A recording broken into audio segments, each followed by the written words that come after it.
ಶಿರಾ ತಾಲೂಕು ಬುಕ್ಕಾಪಟ್ಟಣ ಹೋಬಳಿಯ ನೇರಳಗುಡ್ಡ ಗ್ರಾಮ ಪಂಚಾಯಿತಿ ವ್ಯಾಪ್ತಿಯ ಗಡಿ ಗ್ರಾಮ ರಾಮನಹಳ್ಳಿಯಲ್ಲಿ ನೂತನ ನ್ಯಾಯಬೆಲೆ ಅಂಗಡಿ ಉದ್ಘಾಟಿಸಿದರು. ನಂತರ ಮಾತನಾಡಿದ ಬುಕ್ಕಾಪಟ್ಟಣ ವಿಎಸ್ಎಸ್ಎನ್ ನಿರ್ದೇಶಕ ಬಿಜೆಪಿ ಮುಖಂಡ ಬಿಆರ್ಎಂ ಸತ್ಯನಾರಾಯಣ ರವರು, ಪ್ರತಿಯೊಬ್ಬ ಭಾರತೀಯನಿಗೂ ಆಹಾರದ ಭದ್ರತೆ ಒದಗಿಸುವುದು ಕೇಂದ್ರ ಸರ್ಕಾರದ ಉದ್ದೇಶವಾಗಿದೆ. ಹಾಗಾಗಿ ಪ್ರತಿಯೊಬ್ಬ ಬಡತನ ರೇಖೆಗಿಂತ ಕೆಳಗಿರುವ ಕುಟುಂಬಗಳಿಗೆ ಪಡಿತರ ಚೀಟಿ ಒದಗಿಸಿ ನ್ಯಾಯಬೆಲೆ ಅಂಗಡಿಗಳಲ್ಲಿ ಅವರಿಗೆ ಆಹಾರ ಧಾನ್ಯಗಳನ್ನು ಒದಗಿಸುವ ಕೆಲಸ ಮಾಡಲಾಗುತ್ತಿದೆ ಎಂದು ತಿಳಿಸಿದರು.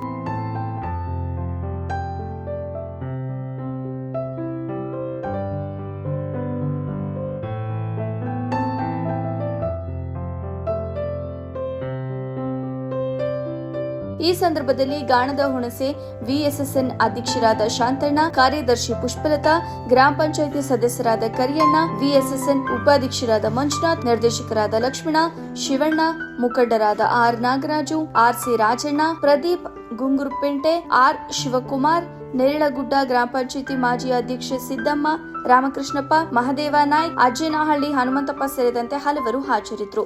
ವರದಿ ಫೈರೋಜ್ ಪಾಷಾ, ಬುಕ್ಕಾಪಟ್ಟಣ. ಇವತ್ತು ನಮ್ಮ ರಾಮನಹಳ್ಳಿ ಗ್ರಾಮಕ್ಕೆ ನ್ಯಾಯಬೆಲೆ ಅಂಗಡಿ ಬ್ರಾಂಚ್ ಬಂದು ನಿಜವಾಗ್ಲೂ ಈ ಜನಕ್ಕೆ ಒಂದು ಹೋಗ್ತಾ ಬರ್ತಾ ಒಂದು 8 ಕಿಲೋಮೀಟ್ರು ಕಮ್ಮಿ ಆಗಿದೆ. ಅವ್ರ ಮನೆ ಬಾಗಿಲಿಗೆ ಇವತ್ತು ರೇಷನ್ ಬಂದಿದೆ ಅಂತಕ್ಕಂಥ ವಿಚಾರದಲ್ಲಿ ನಾವಂತೂ ತುಂಬ ಸಂತೋಷವಾಗಿದ್ದೀವಿ. ಈ ಊರು ಕೂಡ ಇತ್ತೀಚಿನ ದಿನಗಳಲ್ಲಿ ಚೆನ್ನಾಗಿ ಇಂಪ್ರೂವ್ಮೆಂಟ್ ಆಗಿ CC ರೋಡ್ಗಳು ಮತ್ತೊಂದು ಎಲ್ಲ ಚೆನ್ನಾಗಿದ್ದಾವೆ. ಇಲ್ಲಿ ಓಡಾಡ್ತಾ ಇದ್ರೇ ಒಂದು ಖುಷಿ ಆಗುತ್ತೆ ಅಂತಕ್ಕಂಥ ಒಂದು ವಿಚಾರದಲ್ಲಿ ಇಲ್ಲಿ ಹೇಳ್ತಾ ಇವತ್ತು ಕಾರ್ಯಕ್ರಮ ನಡೆಸ್ಕೊಟ್ಟಿದ್ದ ಎಲ್ಲರಿಗೂ ನಾನು ತುಂಬ ಹೃದಯದ ಅಭಿನಂದನೆಗಳು. ಇಂದು ನಮ್ಮ ರಾಮನಹಳ್ಳಿ ಗ್ರಾಮಕ್ಕೆ ಒಂದು ಅತ್ಯಂತ ಸಂತೋಷದ ಸುದ್ದಿ. ಸುಮಾರು ವರ್ಷಗಳಿಂದ ನಾವು ಈ ಒಂದು ಬೇಡಿಕೆಯನ್ನು ಇಟ್ಟಿದ್ವಿ. ಇವಾಗ ಈ ಒಂದು ಬೇಡಿಕೆಗೆ ನಮಗೆ ಇವತ್ತು ಒಂದು ಸ್ಪಂದನೆ ಸಿಕ್ಕಿದ್ದು.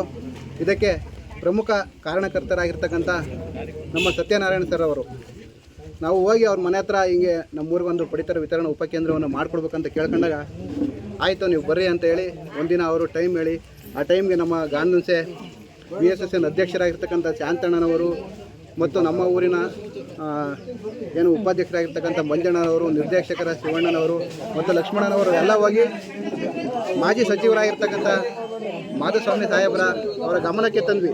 ಮುಖ್ಯವಾಗಿ ನಮ್ಮ ಸತ್ಯಪ್ಪರನ್ನ ಹಿಡ್ಕೊಂಡು ಹಾಗೂ ಸುಮಾರು ಶ್ರಮ ಬಿದ್ದು ಸುಮಾರು ಒಂದು 8 ತಿಂಗಳಾಗಿರ್ಬೇಕು ಇಲ್ಲ ನರಸಿಂಹಮೂರ್ತಿ, 8 ತಿಂಗಳಿಂದ ಇಲ್ಲಿಗೆ ಪ್ರಯತ್ನ ಪಟ್ಟು, ಯಾಕಂದ್ರೆ ಅಜ್ಜರು ಮುದುಕಿಯರು ಬಂದ್ಬಿಟ್ಟು ಕಾಲಾಗುಲ್ದರು ಅಲ್ಲೆಲ್ಲ ಹಿಂಸೆ ಪಟ್ಟು ಹೋಗ್ಬೇಕಾಗಿತ್ತು. ಸುಮಾರು 3 ಕಿಲೋಮೀಟ್ರು ಗಾಣ ನುಡಿಸಿ ಬಂದು ಹಿಂಸೆ ಪಡ್ಬೇಕಾಯ್ತು. ಆಮೇಲೆ ಟೈಮಿಗೆ ಸರಿಯಾಗಿ ಮೇಂಟೈನ್ ಮಾಡೋಕ್ಕಾಗ್ತಿರ್ಲಿಲ್ಲ, ವೆಹಿಕಲ್ಗಳು ಇರಲಿಲ್ಲ.